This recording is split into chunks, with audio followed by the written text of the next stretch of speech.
Et j'attendais, je ne vous le cache pas, ce moment avec un peu d'impatience.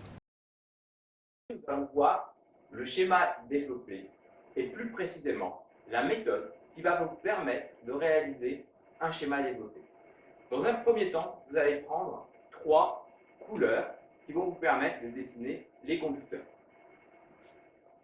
La première couleur est le rouge qui représente la phase. La deuxième couleur est le bleu qui représente le neutre. La troisième couleur est le vert qui représente la protection électrique.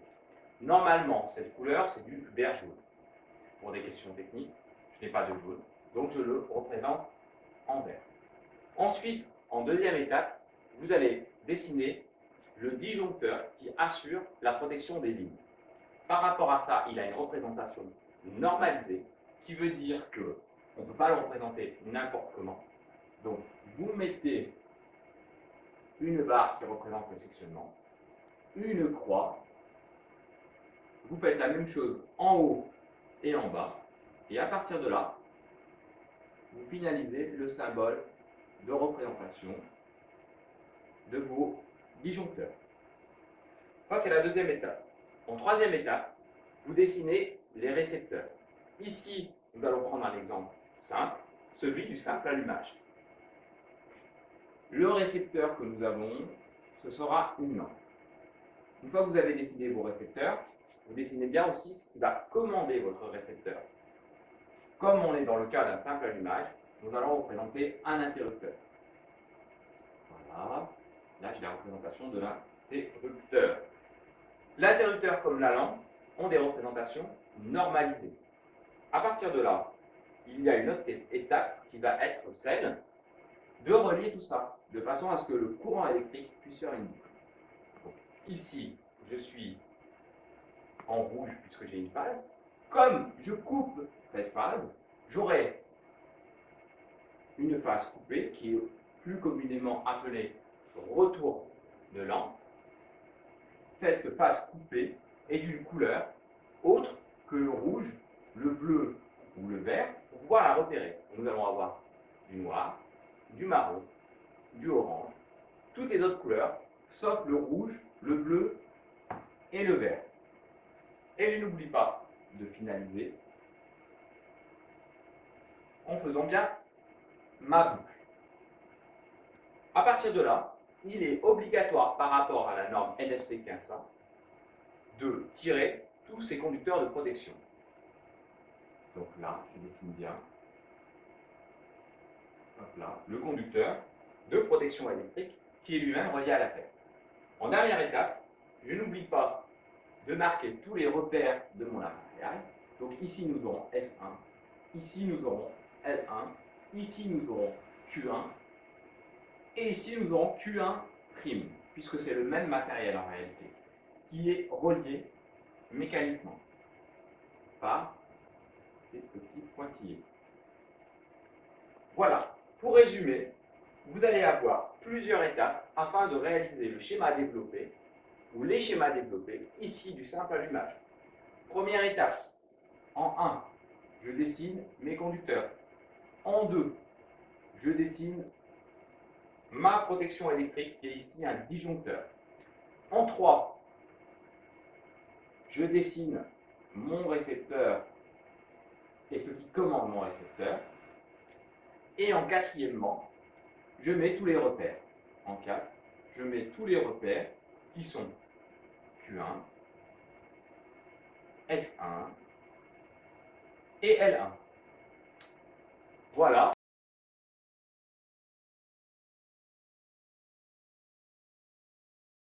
Tout d'abord, vous avez un disjoncteur magnétothermique pour réaliser votre câblage.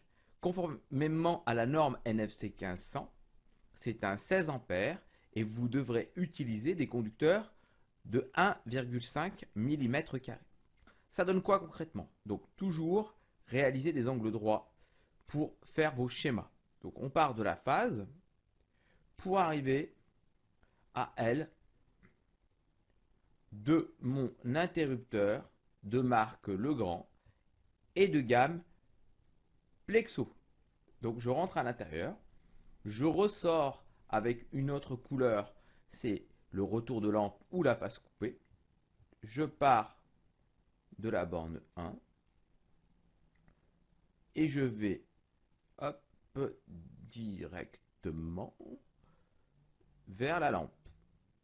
Hop, en espérant que je me suis bien mis en face. Voilà. Et je reviens avec le neutre sur le disjoncteur magnétothermique de 16 ampères.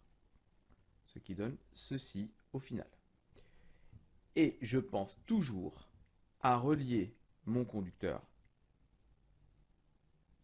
vert jaune, la protection électrique, protection équipotentielle, on l'appellera bien comme on veut, qui va aller sur ma barrette, sur mon bornier, et qui est absolument relié avec tous les conducteurs de terre.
Hey!